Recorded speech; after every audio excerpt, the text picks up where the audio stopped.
Bismillah, Assalamualaikum warahmatullahi wabarakatuh. Kali ini kita masuk ke dalam pembelajaran sains, di mana materi kita hari ini ialah mengenai kebersihan dan kesehatan lingkungan, kemudian dilanjut dengan akibat tidak hidup bersih dan juga sehat. Nah, kita masuk ya ke bagian yang pertama, yaitu kebersihan dan kesehatan lingkungan. Nah, untuk kebersihan dan kesehatan lingkungan, kalian pasti sudah mengetahui di mana lingkungan yang bersih dan sehat itu bebas dari hewan penyebar penyakit. Nah, hewan penyebar penyakit itu apa saja sih? Di antaranya ada tikus, kecoa, lalat, dan nyamuk. Berikut, lingkungan di sekitar kita ini adalah lingkungan di dalam rumah, di luar rumah, dan juga di sekolah. Kita bahas ya kebersihan dan kesehatan lingkungan yang ada di dalam rumah. Nah, di dalam rumah ini sudah pasti harus sehat, harus terdapat jendela dan ventilasi atau lubang udara. Sinar matahari pagi dan udara bersih dapat masuk ke dalam rumah. Selain itu, ventilasi juga harus ditutup kasa agar nyamuk tidak dapat masuk. Nah, kemudian lihatlah di dalam rumah yang bersih dan sehat, di mana rumah tersebut terdapat benda-benda di rumah yang tertata rapi. Nah, kemudian benda-benda dan lantai tidak berdebu. Selain itu, benda-benda bekas juga dapat disimpan dengan rapi. Saluran air di dapur dan di kamar mandi juga ditutup untuk menjaga agar kecoa dan nyamuk tidak mudah masuk ke dalam rumah. Kemudian kita lanjut yang ada di luar rumah. Rumah yang sehat di sekitarnya ditanami tanaman dan pohon. Tanaman dan pohon memberikan oksigen bersih bagi pernafasan kita. Di depan rumah terdapat saluran air yang bersih dari sampah. Nah, tempat sampah pun di luar rumah pun harus tersedia ya. Selanjutnya, kebersihan dan kesehatan di lingkungan sekolah. Di mana lihatlah kelas yang bersih dan sehat. Bangku dan meja tersusun rapi, papan tulis juga bersih dari debu. Nah, kelas yang bersih dan rapi akan membuat kita nyaman untuk belajar. Oke, sekarang kita masuk ya. Berikutnya ialah akibat tidak hidup bersih dan sehat. Nah, dalam materi ini kita itu harus hidup bersih dan sehat. Agar apa? Agar tubuh kita terhindar dari penyakit. Nah, tentu saja akibat dari tidak hidup bersih dan sehat adalah tubuh kita akan lebih mudah terserang penyakit. Nah, berikut yang dapat terjadi pada tubuh kita jika kita tidak hidup bersih dan juga sehat. Yang pertama, jika tidak merawat kebersihan tubuh.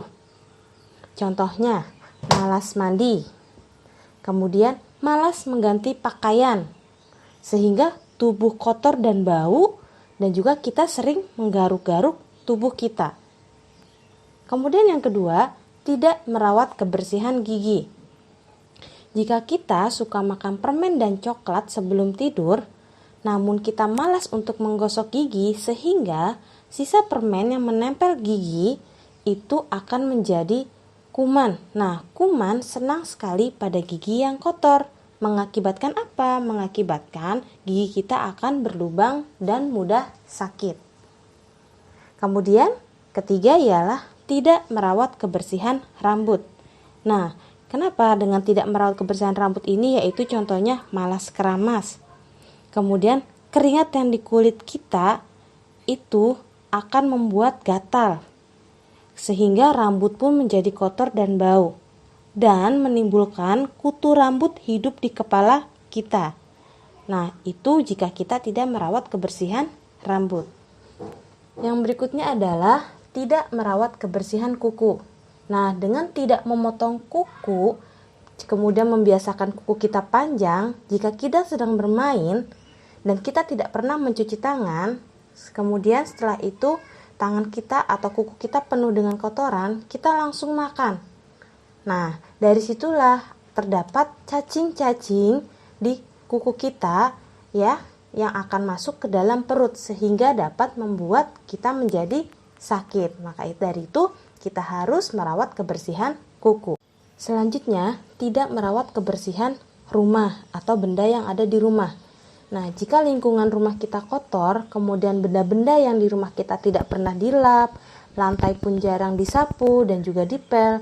Nah, di situ akan banyak debu-debu yang menempel pada benda-benda atau lantai di rumah kita, sehingga dapat membuat hidung kita bersin-bersin atau yang menyebabkan alergi atau virus flu dapat menyerang pada tubuh kita. Next, selanjutnya ialah tidak merawat kebersihan lingkungan, di mana kalau lingkungan rumah kita banyak barang bekas, kemudian barang tersebut dibiarkan menumpuk. Nah, ada kaleng bekas, ada ban bekas yang dibiarkan di belakang rumah ataupun di samping rumah kita dengan tidak kita tata rapi, sehingga pada saat air hujan turun, kemudian air tersebut akan memenuhi kaleng-kaleng dan ban bekas yang kita taruh sembarangan. Nah, di situ akan mengakibatkan nyamuk bersarang di sana. Nah, di mana nyamuk itu yang menetap pada barang-barang bekas itu adalah akan menyebabkan penyakit pada kita jika nyamuk tersebut menggigit badan kita, mengakibatkan badan kita menjadi demam. Nah, nyamuk itu dinamakan nyamuk demam berdarah. Ini sungguh atau tidak baik ya untuk kesehatan tubuh kita. Maka dari itu kita harus menjaga kebersihan lingkungan di rumah kita. Nah, selanjutnya ada beberapa info. Nah, hewan penyebar penyakit senang di lingkungan kotor. Apa saja sih hewannya? Yang pertama, ada lalat yang menyebarkan penyakit seperti diare, tifus atau tipes, disentri, dan kolera. Yang kedua, ada nyamuk Aedes aegypti atau nyamuk ini yang dapat menyebabkan penyakit demam berdarah. Yang ketiga, ada hewan penyebar penyakit yaitu kecoa, di mana kecoa ini akan menyebarkan penyakit keracunan makanan atau asma. Kemudian yang terakhir adalah hewan tikus, di mana tikus ini akan menyebarkan penyakit yang dinamakan pes. Nah, maka dari itu, untuk rumah kita terhindar dari hewan-hewan yang dapat menyebabkan penyakit, maka kita harus biasakan hidup bersih dan juga sehat. Nah, yuk sekarang kita belajar hidup bersih dan sehat, baik di rumah, di sekolah, di tempat bermain, maupun di tempat umum. Adapun contoh kebiasaan hidup bersih di rumah, yang pertama ialah kalian dapat menyapu lantai dan juga mengepel lantai setiap hari. Yang kedua, jendela kamar dibuka saat pagi hari. Agar apa? Agar udara bersih dapat masuk sehingga sirkulasi oksigennya dapat bertukar membuat tubuh kita atau pernafasan kita menjadi lebih baik. Yang ketiga, jangan lupa spray yang kalian bekas tidur harus dirapihkan. Dan kamar pun harus kalian bersihkan setiap kalian sudah selesai bangun tidur. Yang keempat, barang-barang diletakkan pada tempatnya. Kemudian yang kelima, sampah dibuang pada tempatnya. Yang keenam adalah tanaman disiram agar tumbuh menjadi subur. Kemudian yang ketujuh ialah toilet dibersihkan setelah kita gunakan. Nah, lanjut, kebiasaan hidup sehat dan bersih pada bagian di sekolah. Nah, dalam menjaga kesehatan di sekolah, kalian juga harus membawa bekal makanan sendiri dari rumah. Jika tidak membawa bekal, maka kalian dapat membeli di kantin sekolah. Jangan dibiasakan untuk jajan di pinggir jalan. Nah, kebersihan di sekolah juga dapat kalian jaga dengan cara membuang sampah pada tempatnya. Kemudian yang kedua, ikutlah kegiatan piket di kelas. Yang ketiga, jangan kalian mencoret-coret tembok atau merusak tanaman yang ada di halaman atau lingkungan sekolah. Oke, kemudian menjaga kebersihan yang selanjutnya adalah di tempat bermain. Sudah pasti jika kita saat bermain, kita itu harus hidup bersih.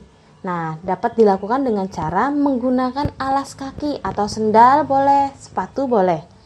Jangan pula kalian mengotori atau merusak taman atau tanaman yang ada di tempat bermain. Jadi kalian harus menjaga tempat bermain itu agar terlihat bersih ya. Kemudian yang selanjutnya ada di tempat umum. Nah, sudah pasti untuk di tempat umum ini udaranya pasti sangat kotor. Udara kotor yang disebabkan oleh asap rokok dan juga kendaraan. Maka dari itu, gunakanlah masker saat bepergian agar apa? Agar udara kotor tidak terhirup. Nah, jaga pula kebersihan tempat umum ya. Selanjutnya, sekarang yang ingin Bu Rini jelaskan yaitu mengenai jenis-jenis sampah. Nah, di mana terdapat 3 jenis sampah. Biasanya kalau kalian lihat di pinggir jalan, suka ada beberapa tempat sampah warna-warni. Ada yang berwarna merah, hijau, dan juga kuning. Namun biasanya untuk yang berwarna merah adanya di seperti rumah sakit atau apotik dan sebagainya. Nah, yang biasa sering kita jumpai biasanya berwarna hijau dan juga kuning. Nah, di mana untuk tempat sampah yang berwarna hijau dinamakan atau digunakan untuk sampah organik. Nah, sampah organik ini adalah sampah yang berasal dari alam.